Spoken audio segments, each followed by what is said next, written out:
Hey everybody, welcome to another edition of Inside Guns with your host, me, the Yankee Marshal.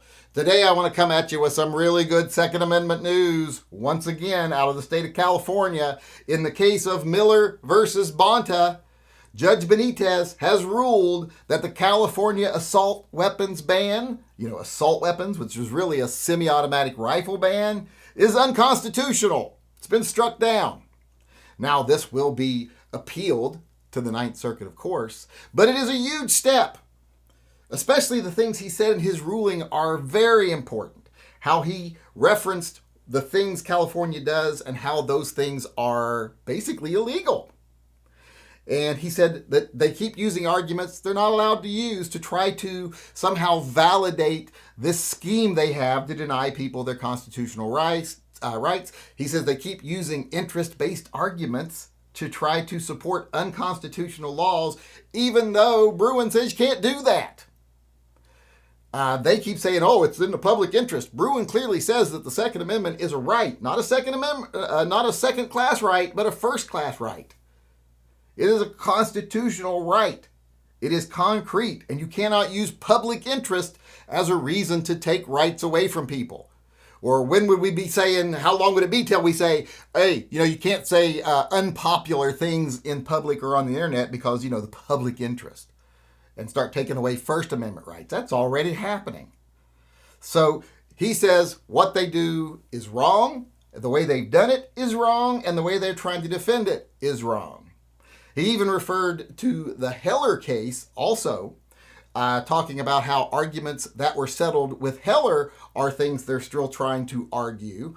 And I'll give you a little more on that in a second, but first I wanted to say one thing. For those of you out there that have asked for a Halloween-specific design over at TYMP to support TYMP over at TYMPpistolproject.com, I did one. This was a special request from a viewer, and I'll give you more information on it later at the end of this video, so stay tuned. But keep in mind, this is going to be kind of a look into how my mind works. So the shirt's probably not going to be very popular, and it's probably kind of odd. But I wanted to let people know that I will be talking about that at the end of this chat. But first, let's get back to the topic here. Like I said, they referred to the Heller decision where Heller struck down the argument that the government uses that, hey, it's okay if we ban these rifles because you have other rifles you can own. So we're not stopping you from owning rifles, we're just stopping you from owning these rifles.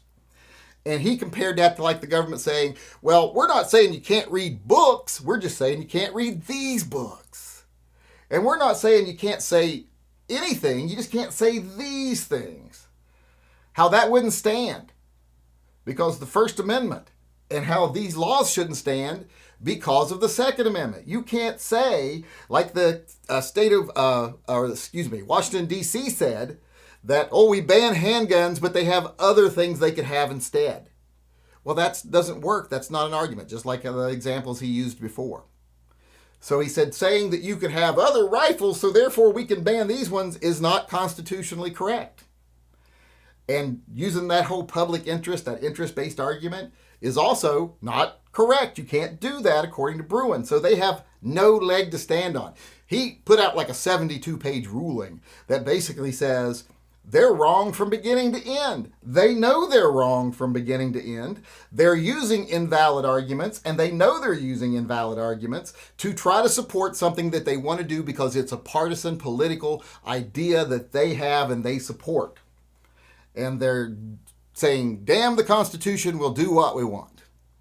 Now, like I said, this will be appealed to the Ninth Circuit, and the Ninth Circuit will probably uphold the decision on the first case hearing with the three-judge panel, but then they'll hold an en banc hearing with, specially selected, politically charged judges, and then they'll overturn his decision, and then it'll go Supreme Court, which is fine because that will get rid of all assault weapons bans, all assault weapons bans, semi-automatic rifle bans, AR-15s basically, AK-47s, etc. Those will all go away. This is just the first step in that. And that's what we need is a first step. It's been so hard in the past to even get that first step, especially now that the Supreme Court is constitutionally minded when it comes to the Second Amendment. It's important to get that first step. Now we've got it. And it's going to move pretty quick, I have a feeling. Now, the only thing we have to worry about is Amy Coney Barrett, because she is a freaking traitor, as I have talked about in the past. She is a traitor on carrying guns into public spaces. She spoke out against that. And now she's speaking out saying how pieces of plastic are guns if people could turn them into guns. She is the wild card because you can't trust her. Her and Kavanaugh, both of them can't be trusted. They're big government, special interest all the way. So we're just lucky that they usually vote pro-Second Amendment, but that's not always going to be the case. So we have to be very careful with them. But I still think even they would have a hard time saying that, yes, you can disobey everything the Supreme Court has already said. Because the issues that are at stake in this ruling are things the Supreme Court's already decided. Can't use public interest. You can't say it's okay to ban some things if you have access to other things. Already decided law. You can't do that, period. And also, the Supreme Court's already said that one of the judges, whether something is protected, is if it's in common use. The AR-15 is one of the, if not the most common rifle in the country. The top selling rifle in the country.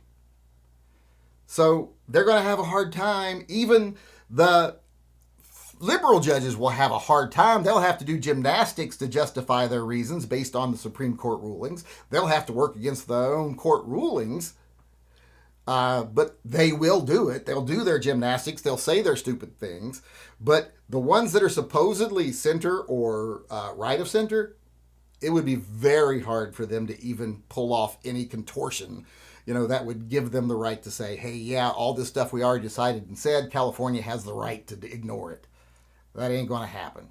So like I said, this is a very big step. It's very good news. It's another step towards getting rid of one of the unconstitutional laws that have stood so long in this country, like magazine limits that we're already working on. And now we've started the process for assault weapons bans. So like I said, very good news coming out of California.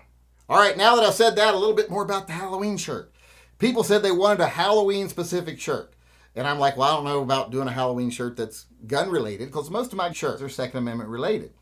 But I said, well, I'll do one that's just Halloween related, because someone in the chat the other night asked me to do one about the Halloweener, because I was talking about everybody's favorite Halloweener, just joking around. They said, hey, you should turn that into a shirt. So I did. And my take on the Halloweener, as you can see here in this picture, is a wiener, of course, Hal-O-Wiener, who is a product of modern science and biology. He is some sort of conglomerate monster that incorporates the main themes of Halloween. He's got a witch's hat and broom. He's got a vampire fangs and cape. He's got a werewolf face. He's got mummy wrappings. He's got a merman arm, a Frankenstein bolts on his neck. He's just a mishmash monster who's also a wiener. And therefore, he's Hal-O-Wiener. And that's just how my brain works. So sorry about that. So I know people are going to be like, that's not a good Halloween shirt, but you never said make a good Halloween shirt.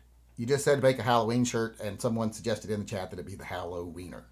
So there you go. There's my Halloween shirt. If everyone orders it within the next day or two, they should have it for Halloween so you can wear it on Halloween. I would love to see pictures of people wearing this on Halloween if you do, because you're going to get a lot of questions. Be prepared to answer questions. Because on the topic right there, it says, though, the lesser known and for good reason, least popular Halloween character, Hal-O-Wiener. People are going to have questions about that. So if you want it, get it. And if you get it, send me a picture of you wearing it on Halloween. I'd love to see it. And with that being said, I am out of here. Hope y'all enjoyed the show. Hope to see y'all again tomorrow. Until then, remember, always carry and stay safe until I see you again.